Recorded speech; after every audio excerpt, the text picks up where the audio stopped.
So let's now discuss secondary structure of DNA, which consists of two anti-parallel polynucleotide strands which wound around each other.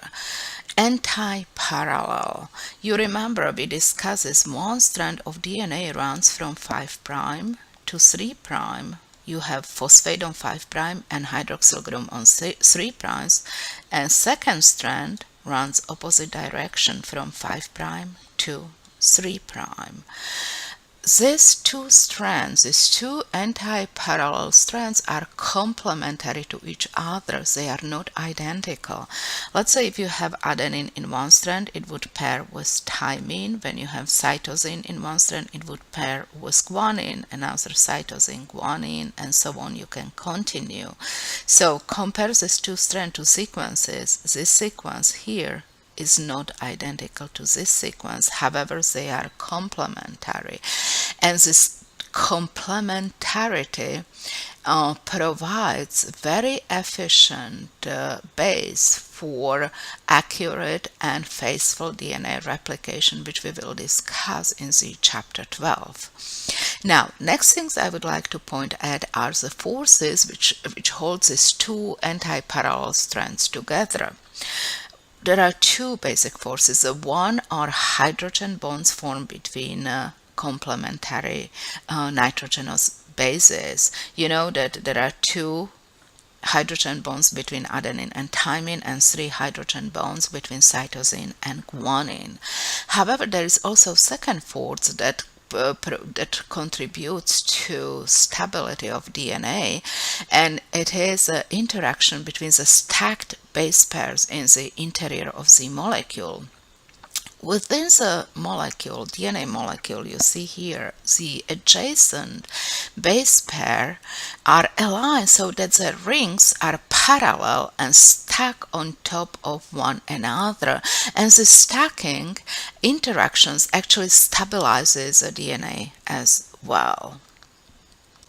The precise shape of DNA, three-dimensional DNA structure, can vary. DNA's the most common forms of DNAs are B form, A form, and Z form.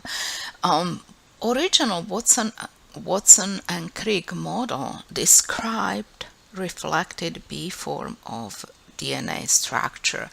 B form is right-handed helix, alpha helix, in which you have approximately 10 base pairs per 360-degree rotation of helix. Here, approximately 10 base pair. So each base pair is twisted 36 degrees relative to adjacent base, and therefore the distance between two base pairs is 0.34 nanometers, and the width of the DNA is 2 nanometers. This B form is elongated structure which you find in cells, which is the most prevalent form in cells because it forms when there is sufficient amount of water or excess of water in the surroundings, which is environment without the cells, where more than 70% of mass of cell is formed by the water. Now, twisting of these strands around each other creates grooves, minor groove and major grooves. These grooves are very important because those are the places where actually DNA interacts with proteins such as transcription factor. So let's now review basic secondary structures that we can detect within cells. And we discussed already B form previously. So just review, B form is alpha helix, right-handed clockwise spiral, which is the most prevalent form within cells because it exists in the environment where there is excess of water, which is environment within cells. It has approximately 10 base pair per rotation, 360-degree rotation, and it's slim and elongated structure in which the bases, nitrogenous bases, are perpendicular to major axis of the DNA molecule. A form is also alpha helix, similar to B form. However, in A form, it's shorter and it's more stuck together, and it exists in the environment where there is less water.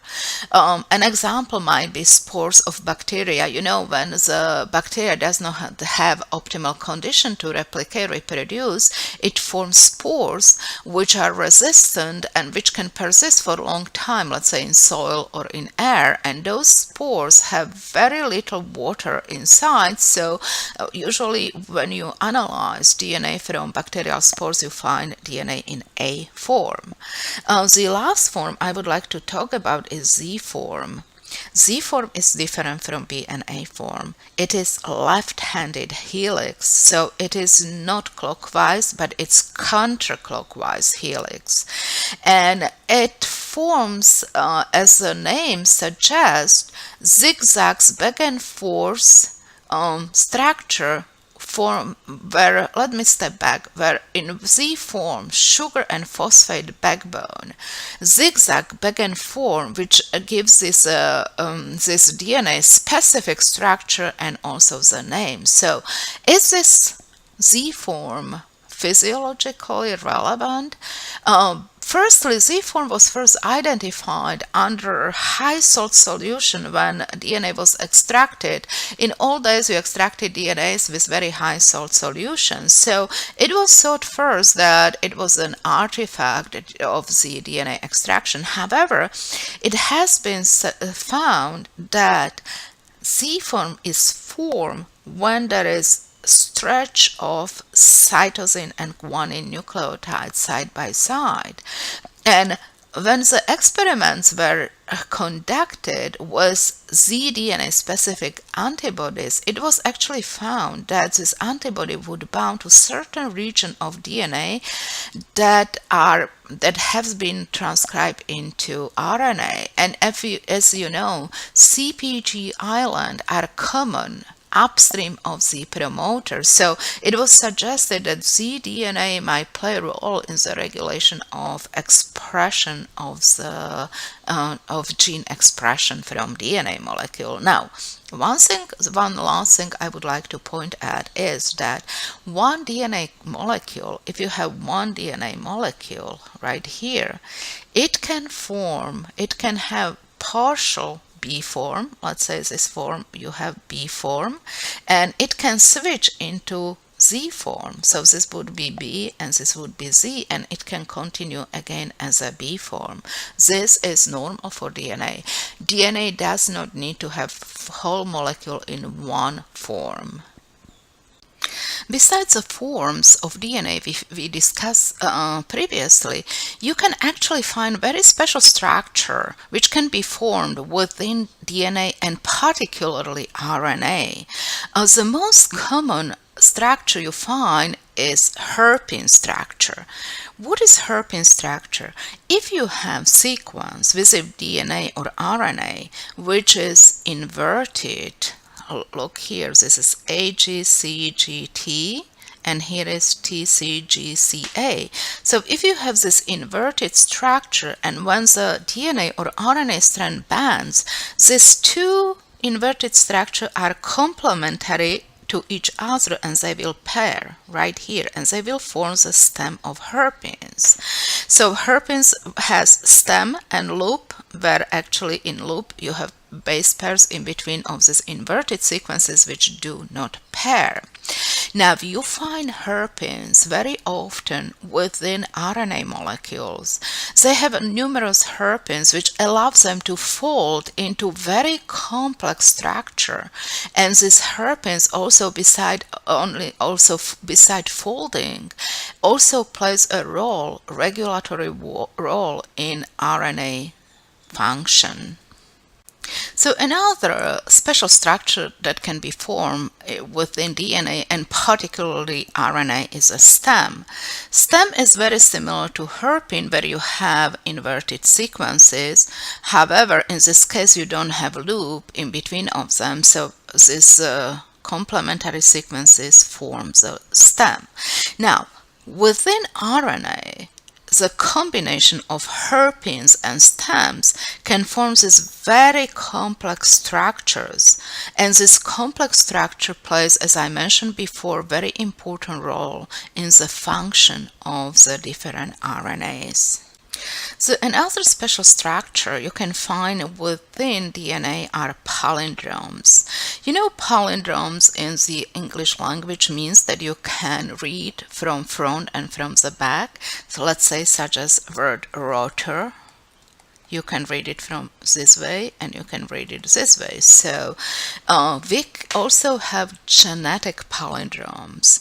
And palindromes are sequences where if an inverted repeat, you remember inverted repeats we found in hairpins and stems. However, if these inverted repeats are also complementary to itself, then it's called palindrome. So you see complementary C, G, T, A. Now, how does this palindrome works? You see sequence right here, G, A, T, C. And let's pretend that this is 5 prime, this is 3 prime, and here is 5 prime to 3 prime. So you see these are complementary to each other. So, and you find the palindrome complementary to it on the other strand. So 5 prime sequence here is GATC, and here you have palindrome GATC, also 5 prime to 3 prime. So these are palindromic sequences. Why do I mention them? Because you find many palindromic sequences on Y chromosome, and basically it has been suggested that palindromic sequences are allowing Y chromosome to self recombine. Another unusual structure which you can find in mammalian genomes is three-stranded DNA or triplex, which we call hDNA. This form of DNA occurs in long sequences which contain either only purine bases or only pyrimidine bases. You can see one triplex here, and you see that there is a strand which is rich on purine bases, and it can actually form bonds with two strands which are therefore rich on pyrimidine bases. How does this happen? When DNA unwind and one of the strands has rich contents of either only purines or only pyrimidine bases, it can actually interact with two strands of double-stranded DNA. Now, experimentation showed that surprisingly this H form can be formed under natural condition within cell. What is the function? We don't really know. Only thing we know is that H form is less stable than regular DNA, double-stranded DNA, and therefore breaks down easily, and therefore the outcome might be the higher rate of mutation within DNA regions where hDNA is formed. The last thing I would like to discuss is the fact that primary structure of DNA can be modified. This modification can be different. One of such modification is DNA methylation, when methyl group is added to the nitrogenous bases.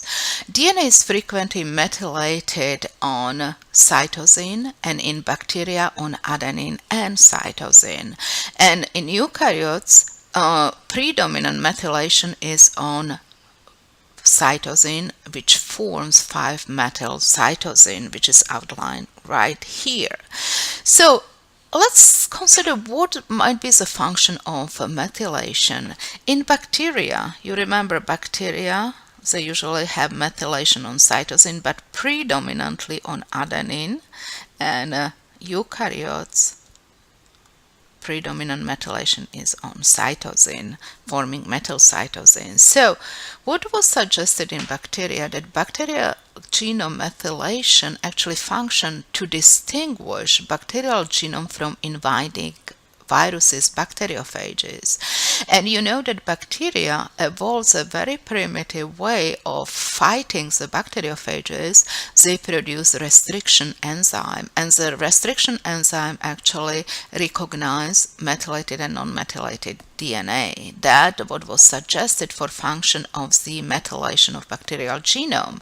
In eukaryotes, we know that methylation plays very important role in controlling gene expression of from DNA.